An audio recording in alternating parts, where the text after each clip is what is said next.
You want to know one of the worst feelings in the world? It's like when you get off work and you go home and you finally sit down to watch your favorite TV show, and you have the remote in your hand and the remote just doesn't want to work, and you realize that it's the batteries in the remote that's gone bad, and it's even worse on Sundays because it's football season, and you had to flip through the games. You're on Sunday NFL Ticket.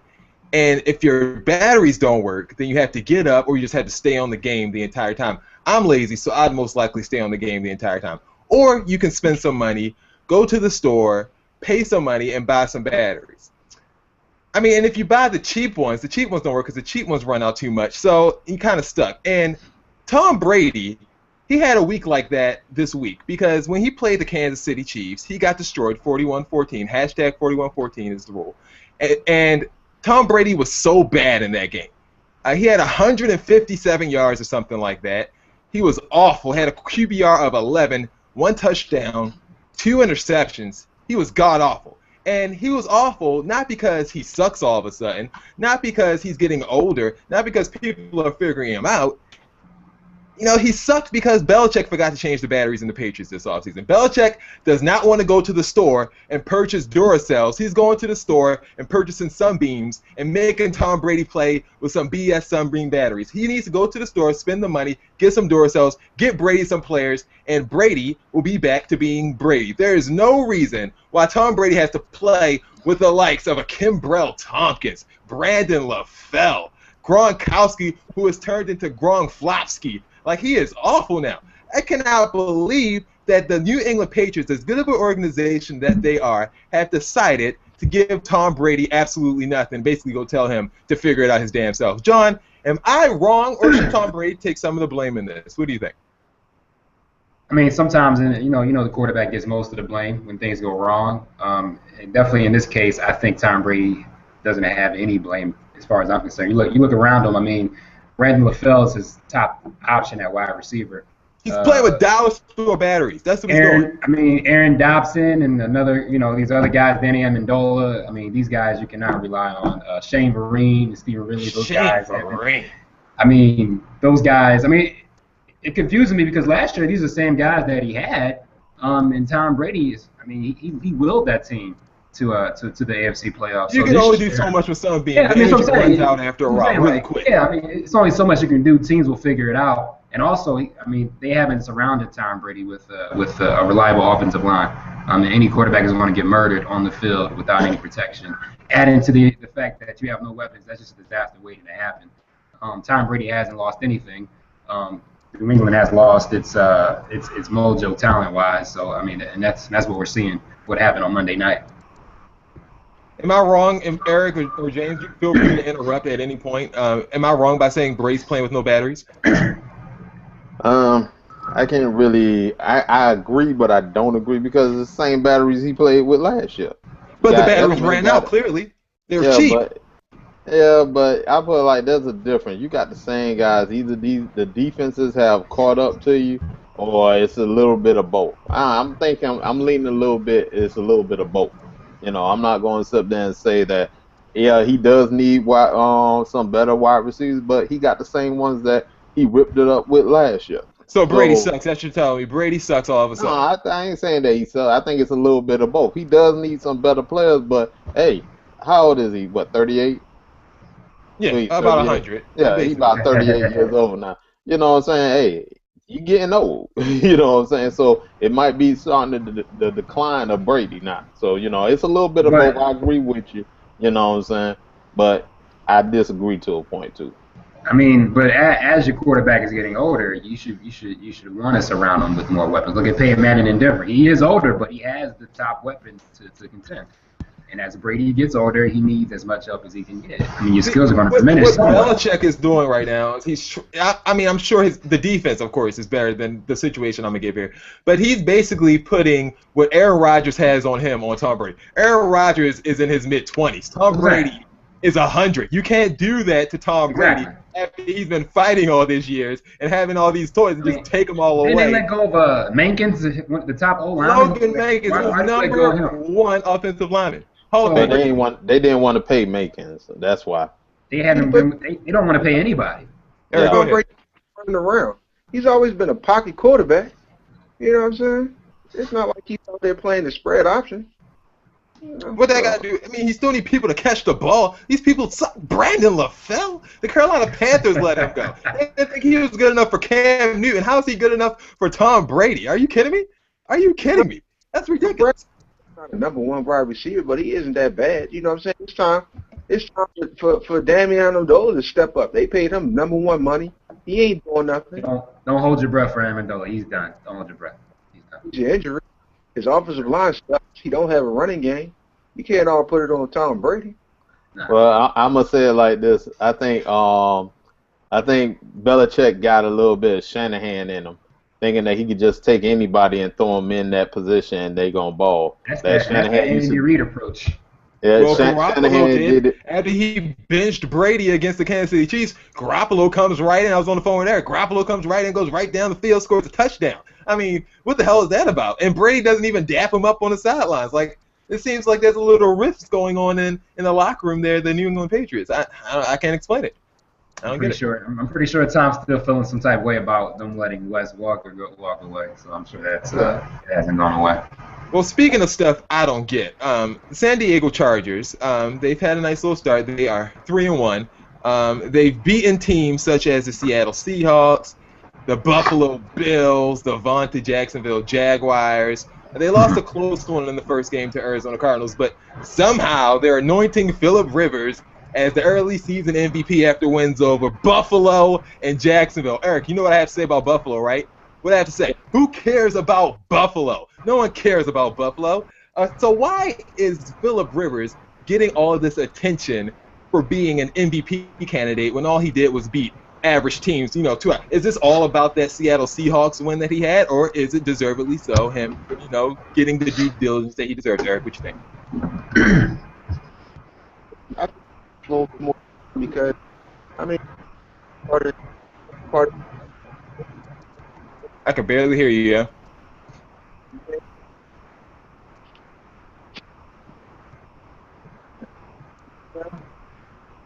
Nah. This spot is edited. It's good. Because that lead that I did was too good to waste. I'm glad I didn't. All right, now I can hear you. you hear me now? Yeah, a little bit. Say Keep count talking. to 5. Can you hear me? Yeah, that's better.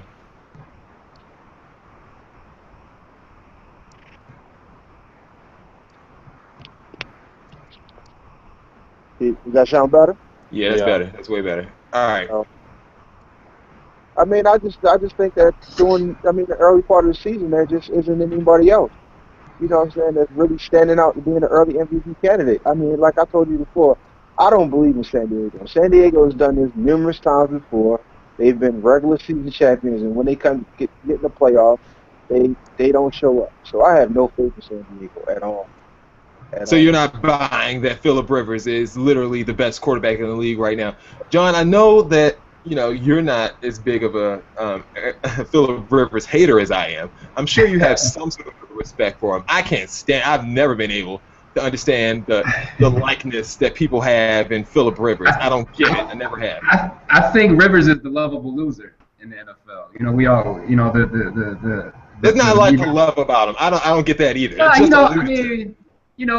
People say, he has the mechanics and the tools to be a premier quarterback, but he just hasn't gotten it done. And they love his fiery attitude. Throws like a freaking hermit crab. How does he have the tools? People like his fiery attitude. Like a T-Rex. People like his fiery attitude. People are gravitating. It's not my cup of tea per se.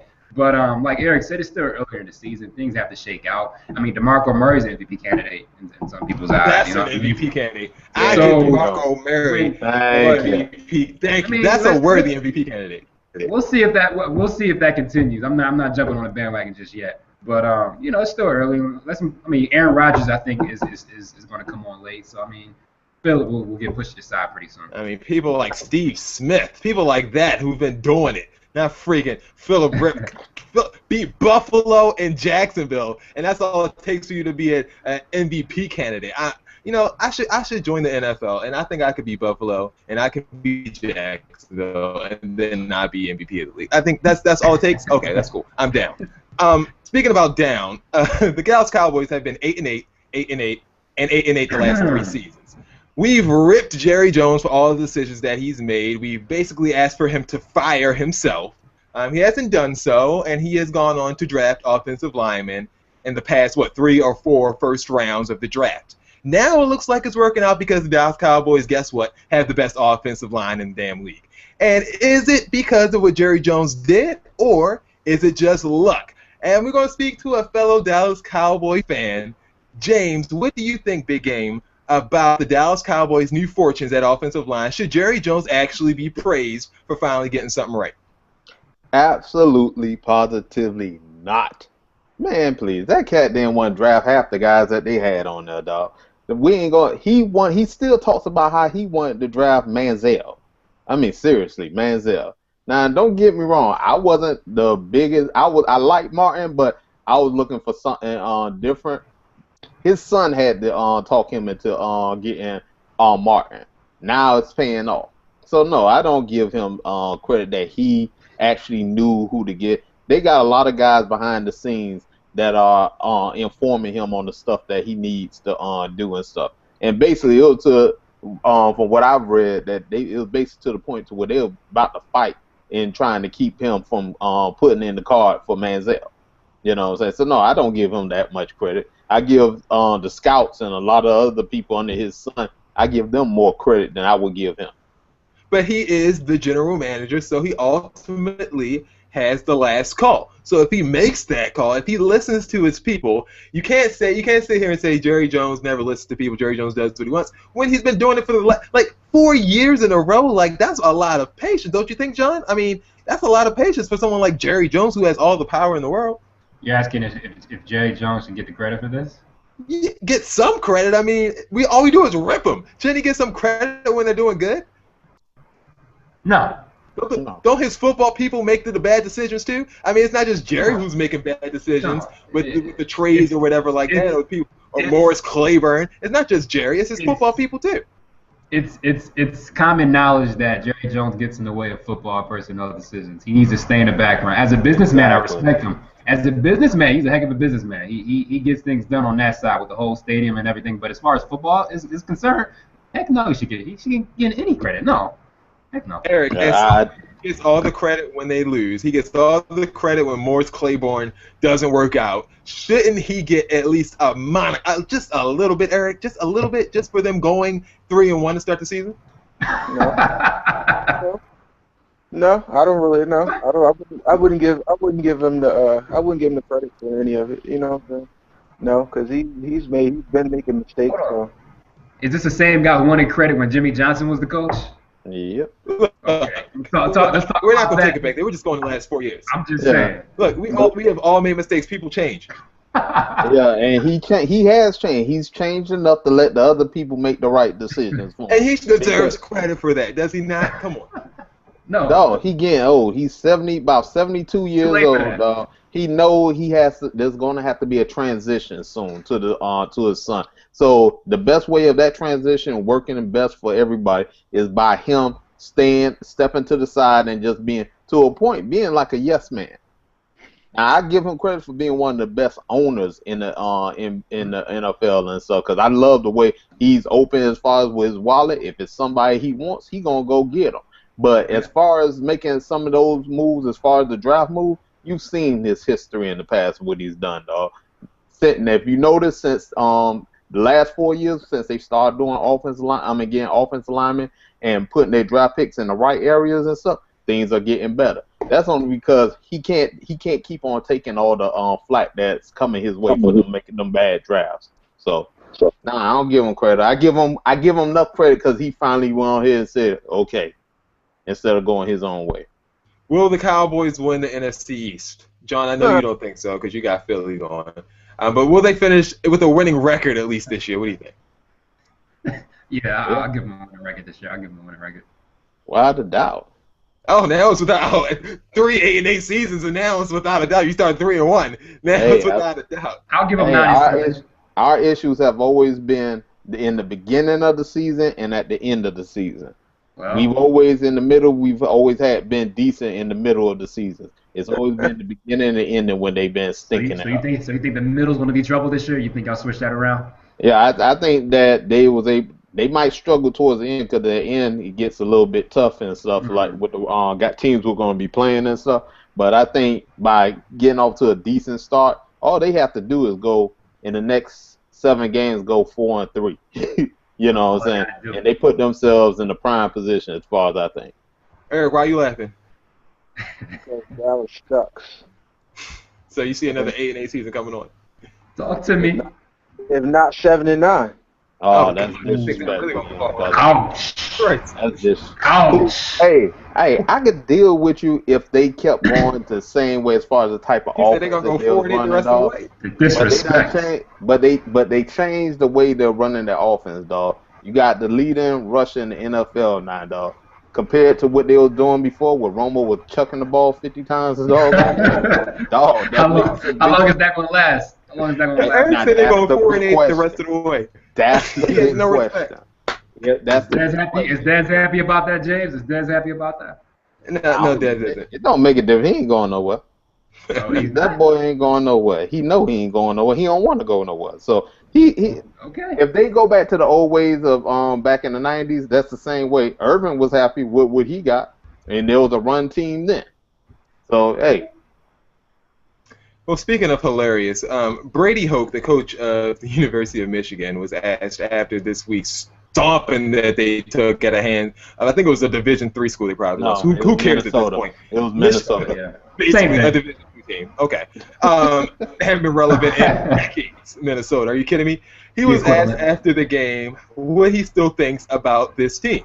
And he said, quote, "Well, I think we could still win the championship," end quote. The championship. I don't know whatever championship he's talking about, but he said they could still win the championship, end quote. So clearly he's out. And even, that's not even talking about how he left his quarterback in after having a concussion, not wearing a headset on the sidelines, being completely oblivious to the fans saying that they hate him and they want to fire him. He's oblivious to everything, including the fact that he sucks as a coach at Michigan. So he's clearly gone. Now the rumor is that Jim Harbaugh, the San Francisco 49ers coach, who has been to 3 straight NFC championship games and who's been to a Super Bowl, he's now being rumored because of his strain in his locker room to be a coach at the University of Michigan. Now, while he hasn't come out and said anything towards it, a lot of reports have come out saying that he has a really strained relationship with his locker room there in San Francisco. So the rumor is out there. He hasn't said anything about it, really. Eric, you're the one who actually told me this story about 3 weeks ago, before a lot of people actually got up on it. Do you think this is a good fit for Jim Harbaugh to leave? Because I questioned you when I first heard it, and go to Michigan. What do you think? I think he's just like Saban. I think he's just like Bobby Petrino. He needs total control. You know what I'm saying? It's hard for him to get total control over players that make more money than him. You know what I mean? He's that anal that he just needs total control over the situation. And then he doesn't get along with the general manager and the owner. You know what I mean? I mean, what team would trade their coach that just took them to the 2 championship games in the Super Bowl? And they're talking about trading him in the offseason for a draft pick. To Cleveland. That shows you right there that there's some strain in the relationship. Hey. Who? And then they won't give him an extension. So the writing's on the wall. I think he's definitely going to leave. I mean, San Francisco when his contract is up. I mean, I think it's a good possibility of Michigan. But then they also saying that he got ties to Miami too because they want to get rid of Philbin. So you never know. I don't think he's just going to last a second. San Francisco is notoriously cheap when it comes to playing their players under this ownership that they have. John, do you think that it's right for Harbaugh to consider going to college? I guess it's still a top 10 job in college football, I guess. I mean, they've been awful forever, but I guess it's still a top 10 program. Would you leave a top 5 NFL program to go to a top 10 college program if you're going to make more money? I wouldn't leave the NFL for a college program, but if things are so toxic where I'm at in San Fran, I would I would definitely consider it. I But mean, what it's about not. all the success that he's been to the mountaintop, literally. In the NFL, is what have you done for me lately? It's what have you done for me lately? I mean, He went to the NC Championship lately, last at, year. at some point that's going to. I mean, you gotta have something to show for it. You can't just keep. He was a showing Colin Kaepernick overthrow away from making 2 consecutive Super Bowls. At a certain point, you got to show results. I mean, that wears itself out. Look at Andy Reid and Philly. I mean, four NFC Championship games, nothing to show for it. You saw how that ended up. So, I mean, it's not a deficit to his career if he goes back to the college game. Pete Carroll went to SC, and then he's back in the league now. So, I mean, it's not the end of the world if you go to a program like Michigan. I mean, not to defend, because I'm the last person to defend the 49ers, but he theoretically, he went to overtime in the first NFC Championship game, lost because Alex Smith couldn't throw a ball past the 10-yard line. He went to Super Bowl the second year, and he missed this last one because Colin Kaepernick, he could easily been to 3 straight Super Bowls, and you're talking about you're ready to get traded over. Like, that is ridiculous to me. I don't understand. And why would you go back to a program as dysfunctional as Michigan, where you're at least going to be 4 years away, because all the players that you have now suck. Like, they're recruiting. I don't know what class they had. I don't know who recruited these players, but they don't. I haven't seen a single talented player on Michigan in about 5 years besides Denard Robinson, who can't even get a job at Starbucks right now.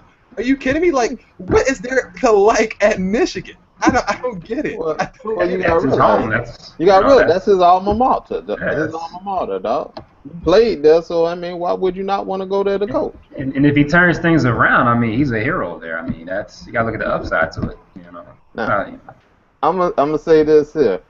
I don't think he's going nowhere because San Francisco just stupid. Personally, that's just the way I see him. Because you got a guy that done took you to 3 NFC Championship games, 1 Super Bowl, and stuff, and you talking about you're not gonna give in to him to give him more control. Obviously, the man knows what he's doing. I ain't gonna sit there and say he did all this by himself, because I'm one to believe a lot of that talent got there for when Mike Singletary was the head coach there too, and he helped craft some of that talent that was there along. But the man is still a good coach. You would be stupid to let that caliber of a coach go. I think this is going to be his last year with San Fran, but I don't see him going back to college. I think that's going backwards for him right now. All right, those are my topics. Do you guys have anything else in the NFL that you guys really want to talk about? Nope. Good. All right, on to NFL picks. It's week 4 of the NFL picks this week. The standings are a little discouraging, but Eric is leading the pack right now with 9 points. I have 6, John has 6, Steve has 3, Steve's going to be replaced soon, so don't worry about that. Dari has 0. So yeah, we're all chasing Eric at this point. So guys, who are your 3, John and Eric, who are your 3 picks this week? Who are you going with for your squads? What you going with? I mean, of course, I'm going with the home team, Baltimore. You know what I mean, beating the Colts. And I'm going with San Francisco to beat KC at home, and then taking Denver. Oh, so you're just going for another triple pack. You're going for all nine points once again. Balls to the wall, baby. Yeah, money don't make money, right? John, what you going with? I'm going with Denver over Arizona. I think Peyton will have his way. I'm going with San Diego over the horrible New York Jets. We may see a Michael Vick sighting in this game, actually. And I'm going with KC. I think Alex Smith is going to go back to San Fran and get it done. Jamal Charles is back and ready. I'm picking KC over San Fran. So you're going with 8 points out of the possible 9. I'm going Baltimore over Indy. Ooh. I know, I'm taking a big risk with that one. I'm going San Diego. I don't think the Jets are going to travel well across the country. San Diego, I'm picking them. And my upset pick of the week, I missed on them last week. I don't believe they're going to hurt me 2 times in a row. New England's going to beat Cincinnati. Watch it. Bucket. Cincinnati will lose in New England. I'm telling you, Tom Brady's going to be on a mission. Belichick's going to be on a mission. He's going to charge those batteries. He's going to get New England back in shape. So I'm going for a possible 7 points. I'm playing it safe a little bit. I'm not really ready to miss like you guys are, so get ready for that.